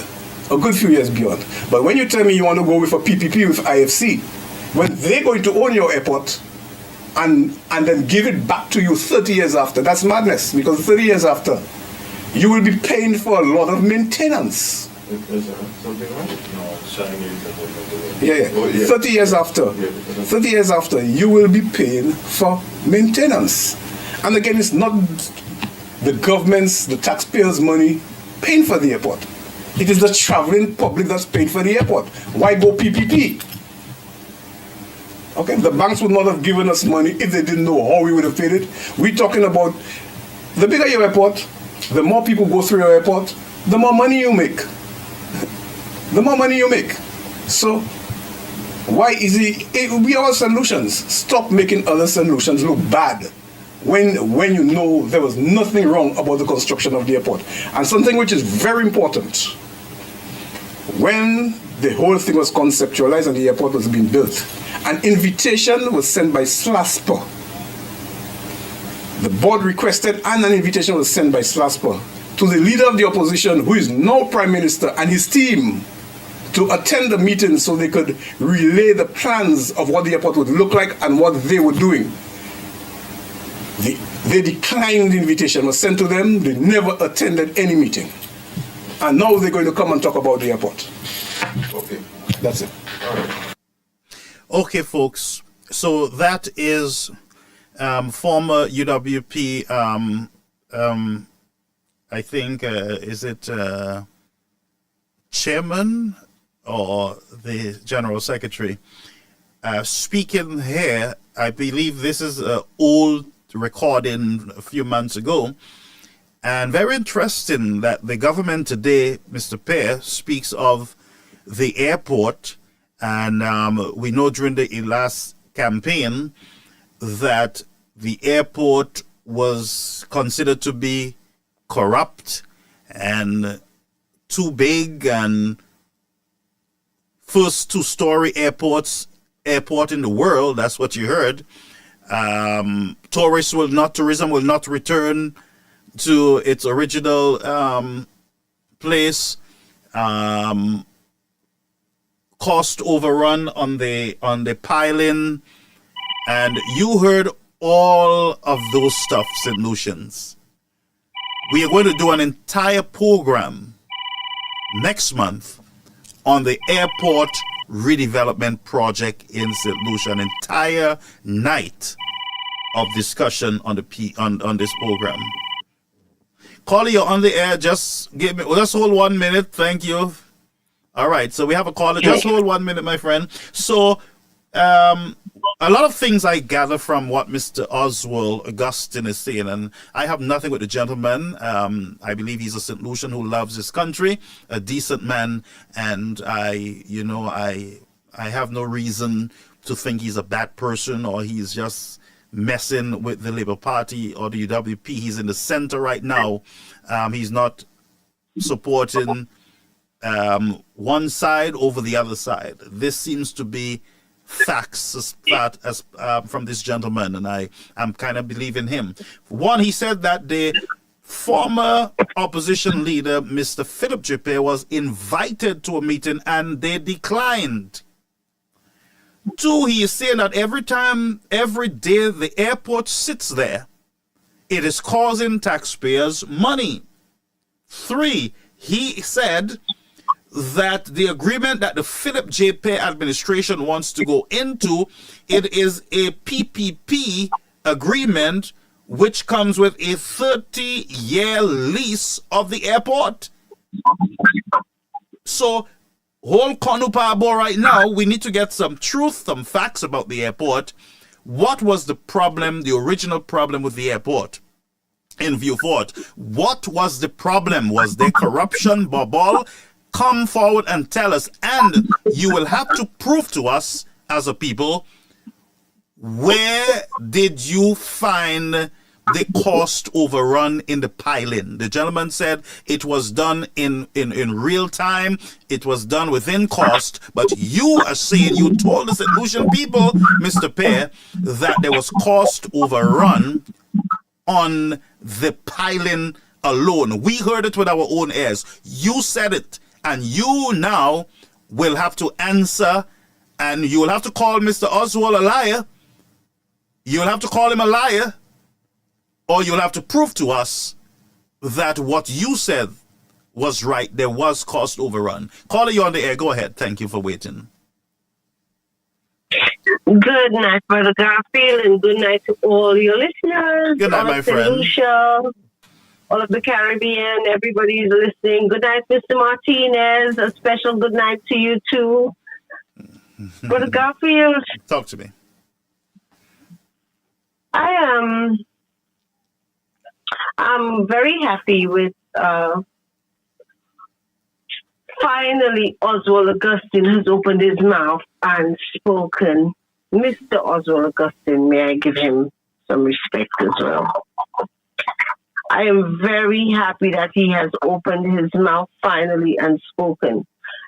Do you know there were people in the past who called your program and more or less explained exactly what he explained, except that they did not speak of the piling because they had the SLP government had not destroyed the piling built at Uranora Airport to extend the airport yet, because ever since they have destroyed the piling.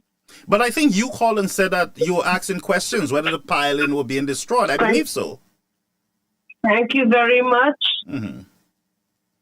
But a number of us also called and explained that PPP, right? Now, Mr. Augustine being a board member of SLASPA, it is at the time. Mm-hmm. It is concrete information coming from the board member. So, St. Lucians, do you now get it? Do you now get the fact that there were some of us alerting St. Lucians to this PPP and the airport, and that if the government had gone that way, that we would have to renovate that airport or rebuild that airport in the next 30 years. And there's something about Philip J. Pierre and 30 to 40 years. Now, whilst I'm at it and saying to St. Lucians, I am very happy that Mr. Augustine has done this. Now, St. Lucians, you have concrete evidence.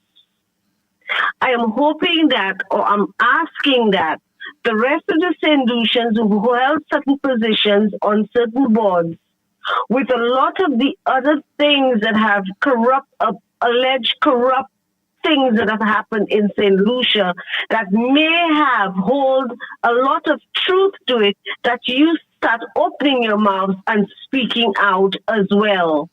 We St. Lucians, the St. Lucian people, need to know the truth. We need to know the truth. And we had been told by various people, but we failed to listen. Mm-hmm. And tonight, we listened to Oswald Augustine calling a show and being interviewed or whatever, and speaking the truth, and he was a SLASPO board member. Mr. Augustine, whilst I'm here, if you are listening, and if you're not, I hope one of your colleagues would also let you know that I am asking who are the alleged directors, the St. Lucian directors in the GPH deal, who ever since that deal has taken place, and they've sold our ports for 30 to 40 years for $45 million. I say 45 shillings. They've sold 2 of our ports, Port Castries and Soufrière, for 45 shillings. Who are the culprits, who are directors and shareholders in this GPH project? All the corruption must be spoken of. And I am asking those who know to come out and speak, because we are not going to sleep unless we know what's going on. Just like Mr. Martinez came out and told us about the CIP. And Mr. Martinez, I think I heard you say 50,000 passports or 15,000 passports have been sold. And if it's 50,000 passports, we have a bigger problem in St. Lucia. Much bigger problem. Because that means the government has collected more money than we even thought that they collected. When Ernest Hilaire, and I hope people are listening to this, was asked, where is the money from the CIP passport sales? But Garfield, I'm going to ask the question, and you remind St. Lucians, please. Didn't Ernest Hilaire say that the passport money belonged to Galaxy? Yes, he did say that. And does not belong to St. Lucia? Sorry, because I interrupted. Didn't he say that the passport money does not belong to St. Lucia, it belongs to Galaxy? Yes, he did say that. Right. So if you can find that tape, I would like you to play it for some people some of the people under your life tonight, who claimed that Ernest Hilaire did not say it. Because these days, some of us have selective hearing and memory. But the tapes are all there. It's all there. We want to know how much money has St. Lucia, how many passports St. Lucia sold, and what the total amount of money is that was made from passport sales. And we want accountability and transparency, just like Philip J. Pierre and his comrades all preached in the last campaign. We are demanding to know where that money is. Because if we had that money in St. Lucia, We would not have to be borrowing monies to support a budget of $2 billion, the largest budget ever in St. Lucia's history. To only listen to Philip J. Pierre repeat the same promises that he has repeated for from 2021 to 2024 at every budget. If I lie, say I lie. We hear St. Jude's Hospital. We hear a fifth finger of OKEU. We hear we're still hearing about laptops for the children. We're still hearing about all sorts and all types. All sorts and all types. A fifth finger of OKEU. And I want to touch that. How could you build a fifth wing at OKEU if you don't even have the operating systems, the equipment, and the medical stuff that you need, beds and bed sheets and everything, the needs? You do not have the needs. You don't have an operating system to work that hospital, a new hospital, 4 years old. You can't even work that system, or you can't get that system to work properly with four wings. Why would you want to build a fifth wing? When you build a fifth wing, the operating systems will automatically show up from heaven?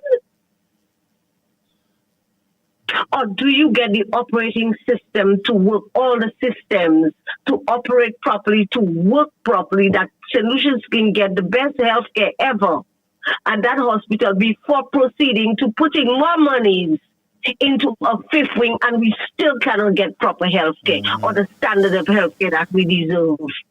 Does that make sense? Building going back to front, putting the cart before the horse. For the Garfield, it's a lot of things happening in St. Lucia. And I know there may be other callers, so I will allow them to call. But the question remains, where is the CIP money? One, we want accountability. We want transparency for our patrimony, for the monies that you collected as a government, the billions of dollars you collected as a government from passport sales. We want to know where that money is. We want to know what you've done with that money. Because, Mr. Pierre, we see lifestyle changes. So we need an explanation as to where St. Lucia's money is that belongs to the St. Lucian people. We also, again, I ask, who are the St. Lucians who are directors and shareholders of GPH that you sold our ports? And as we are here, Mr. Pierre, do not even think of giving up Euronora Airport to a bunch of foreigners and doing a PPP on Euronora Airport when we already had the money set in stone to build this airport as a much larger airport. And we had a way of paying it back, not even from the St. Lucians' pockets, but from people traveling and a tax that was being paid to the airports that would have paid that loan back. If you even think of doing that, Mr. Pierre, you will have a lot more to contend with. We are tired. We are tired of your nonsense, and we will no longer take it. And you can grasp at straws, and you can come and sell all the things that you've sold for 4 years, every year, repeatedly at every budget, and not deliver, and think that you can fool solutions. You can give us the CIP money. We will take the money, and we will vote you out. Thank you, Brother Garfield. Thank you so much. Thank you so much. And that was our caller there. We're going to end the program, folks. Thank you so much. So, as I promised you, we're going to have an entire program to cover the airport situation. We continue to watch the CIP development. Congratulations to all our sports people out there. Congratulations to you. Somebody came here, Gabriel Joseph said, woman shut. Now, we don't speak to people like that here, so I will have to block this person. Just give me a minute, folks. I will not entertain such communication on this platform. That's not how we do it. I'm not going to encourage that at all. Not here. Not here, not now. All right. So, folks, again, I want to thank you. And remember the video that I played, the tape that I played with Mr. Oswald, voice note, is an interview that was done a few months ago. It is not new, but it shed a lot of light, folks, on this whole airport. And I would rather trust him because he seems to have been part of the whole planning and SLASPA, of course, and he's saying that the SLASPA folks cannot speak up. They're concerned about statements by the government, and this is a problem. We need to really have some changes within our government, how it functions, because you have a government, Prime Minister and his team saying one thing, and you have the agency involved in the project saying something else, and you, the people, are just stuck in the center of having to believe one because it's your party, or having to believe the other one because, you know, he was part of your party. I don't know what to say, folks, but this can be fixed with constitutional reform and the whole reform within the government system, how they're supposed to function, of course, because in a situation like this, somebody outside of SLP government in power should be able to come forward, whether it's SLASPA should be able to come forward in a press statement and clarify the whole arrangement that they went into. The people need to know, what are we spending now? What are we spending per day? What are we paying for nothing to be happening at the airport? What are we paying? Nobody knows. So the people are left in the dark. Now, this does not represent a true democracy. It does not represent a true democracy, friends. And so tonight, you are stuck. Prime Minister says one thing, Mr. Oswald says something, and he was deeply involved in the matter. SLASPA people can't talk because the government is in power. They can't talk. Who's going to shed light on this? Who's going to tell us? If Mr. Shastny come forward and say something, you're going to say, yeah, you lose. So who do we believe? That's my question. Who should we believe in this matter?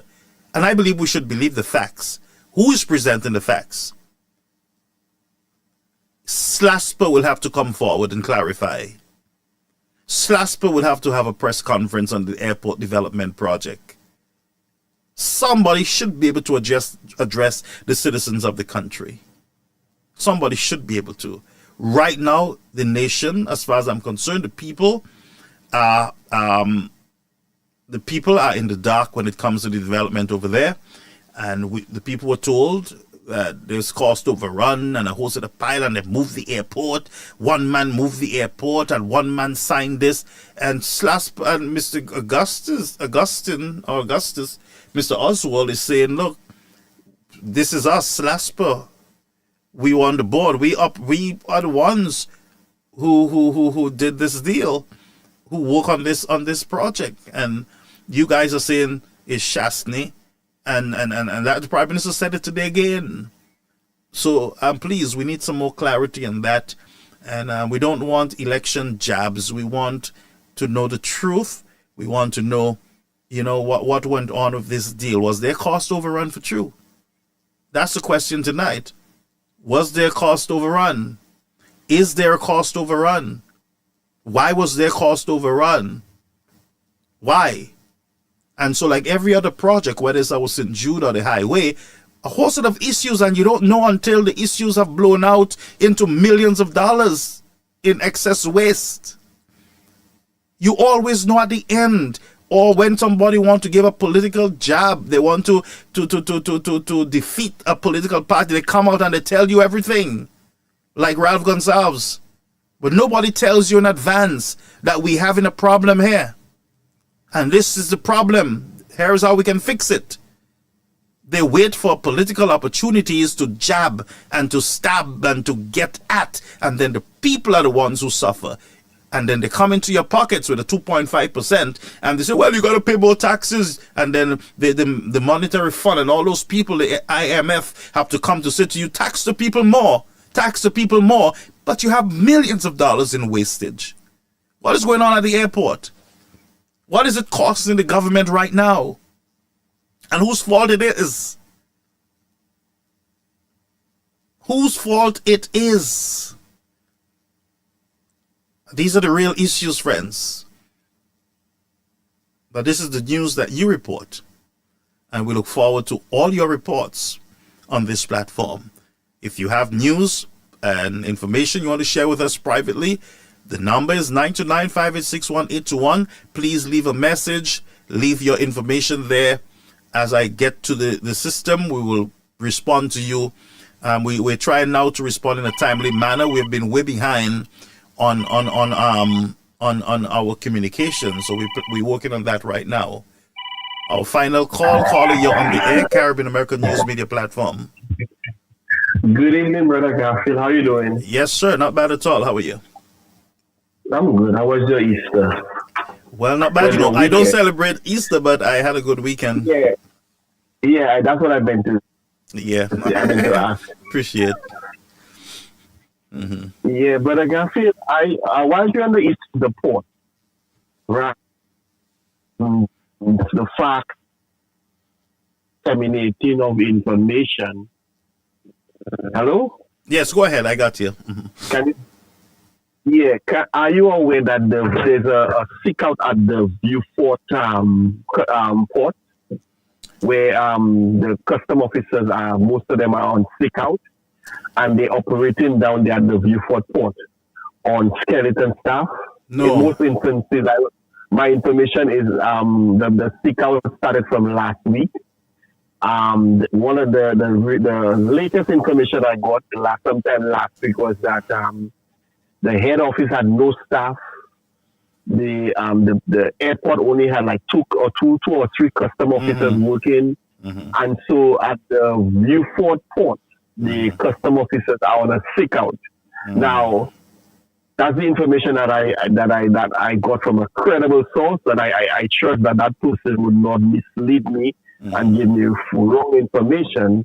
But it seems like the government of the day is keeping that thing secret, because a situation where we're hearing that I'm hearing, and the information has got to me that the custom officers are on sick at in Beaufort, that should be something public, because that can affect persons who have to send their barrels and what have you, or the shipment of the goods and services. That's a serious situation. And that tells you the kind of secrecy that obtained with this current Labour Party government. Nothing is transparent. They say they're government of accountability and transparency, but the actions does not say that. You look at a project in Soufrière, I think somewhere in the Eton area, where Mr. Harold Staniskas had to make a declaration saying that somebody is fronting this contract. The person is somewhere residing in Castries. There's no transparency. The contract, somebody's fronting for that person with regards to that project. And so it shows you that this government always sent clouded in secrecy. You know, everything that I don't know if you're aware, you saw it on the news, that the official signing of that GPH deal, it was official. It was official. Yet still, as of today, we do not even know what is in the GPH agreement. St. Lucians are neither wiser when it comes to that whole GPH agreement. Yet still, the Labour Party government, you saw the big charade they had because of news, signing ceremony of the officials of GPH. Yet still, we do not know what is in the agreement. You know, and like frequency, all the institutions are supposed to have the safeguard the people from corruption. It's not functioning, it's not working, such as the Integrity Commission. With regards to this whole seek out by the custom officers in Beaufort, I understood they're having a meeting with the custom officers tomorrow. So how it is that I can get that information. And Joe probably, the average St. Lucian is neither wiser, does not know, or is not aware. So that Ian, there is no public announcement on the strike at the port. There was no announcement. Wow, but somebody's confirming. At least two individuals are confirming on the live that there is an issue up there. So we got to keep our eyes open. And, exactly. Exactly. So if had I not bring it to your attention on your platform, then let's say the average solutions would not have known. You would not have known. No. And solutions who rely on the goods and services being shipped through the Viewport port would not even know that there's a stick out that is ongoing since last week. And you see again, if this government was transparent and open to the people of St. Lucia, they would have made it known that, look, we're having some industrial action at the Viewport with regards to our custom officers. And so these are the measures that we're taking. But they're keeping this thing a secret. I don't know why. So there's trouble brewing down there at the customs department in Viewport. So they're meeting with the officers tomorrow. That is my latest recent information. And let's see how this thing unfolds. But that is worrying because, again, you have a government that does not care. This Labour Party government is ruthless. With this whole GPH agreement, our ports have been given away for 40 years or 30 years in one instance. And if for the other option of a 10-year extension, yet still, in the agreement, which we have not seen, but it was some information was leaked, that the agreement with GPH is that the Viewport port will not be developed. That is, and only in St. Lucia where these things can happen, Brother Garfield. Only in St. Lucia where you can have government ministers arrogant and not being accounting to the people, accountable and being truthful to the people. Only in St. Lucia. Only in St. Lucia where a minister of government can say she had a secret meeting with officials of GPH and she still remains a government minister today. Only in St. Lucia. Only in St. Lucia where Prime Minister can continue to insult the intelligence of the population, the citizens, and still remain Prime Minister today. Only in St. Lucia. Only in St. Lucia where Prime Minister can pass a budget, giving all these largesse, election bluff, trying to fool people and buy votes. But St. Lucians have to think, with all that largesse Philip is giving you, St. Lucia, there is always, it comes at a cost. What is the cost? You know what's the cost? The continuation of the price of 1550, the continuation of the 2.5 corn scam levy, which supposed to be for health and security, when we knew it was for a condition and a loan.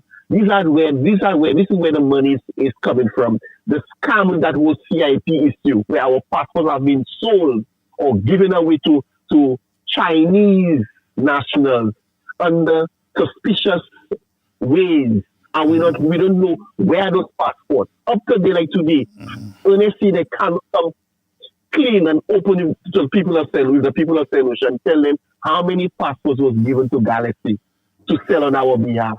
Meanwhile, you have a hotel that is that just there I saw, and billions of dollars just squandered away at our expense. Only in St. Lucia these things can happen. So I await to see. I broke the news on your platform that the custom officers, they're on sick out in the south, in the Viewport custom department. I understood, received information that they're having a meeting with them tomorrow. Let's see how this thing unfolds.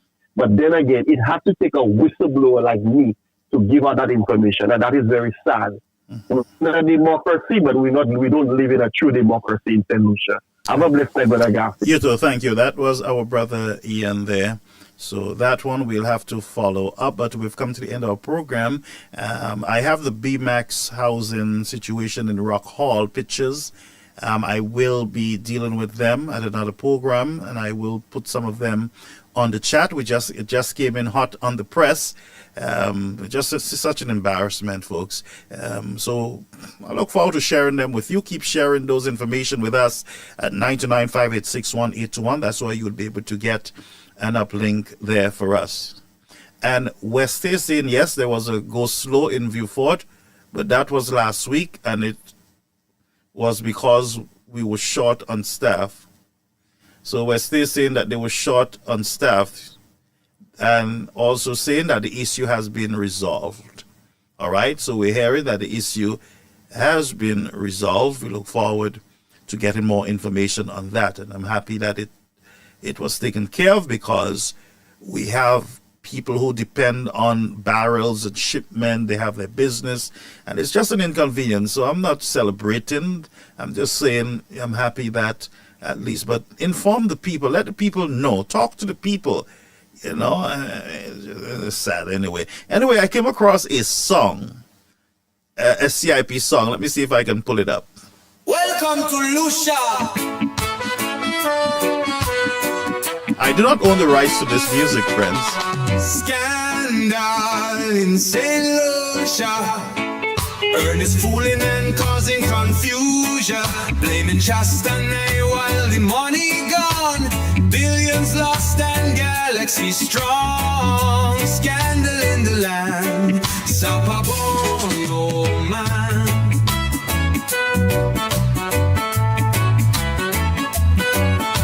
Once upon a time in Castri's town, a minister rise, now the whole place down. He signed big deals with his foreign friend. Now we on the edge, this could be the end. They say progress we supposed to get, but all we get is debt and regret. Scandal in St. Lucia. Ernest fooling and causing confusion. Blaming Chastanay while the people cry. Passports flying like bacon fry. Scandal in the land. Sapabon, no man.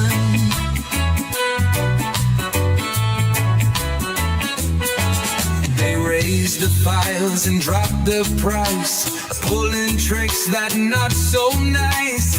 Galaxy raking every cent.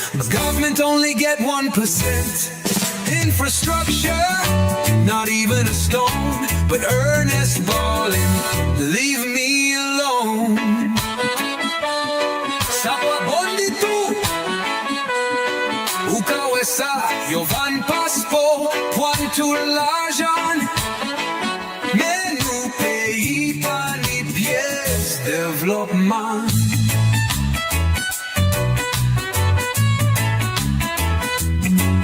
Now Ernest say the deal suspend, but Galaxy ready, they not pretend.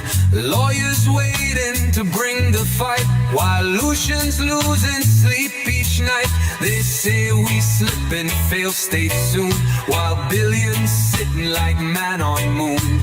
Scandal in St. Lucia, Ernest fooling and causing confusion. Say Chastanay mash up the plan, but he hardly sell any man. Scandal in St. Lucia, Sapabon, oh man. Scandal and stress, scandal and stress. What a hot mess. Time to clean up the CIP mess. Scandal in St. Lucia, Luca prier pour délivrance. Yeah.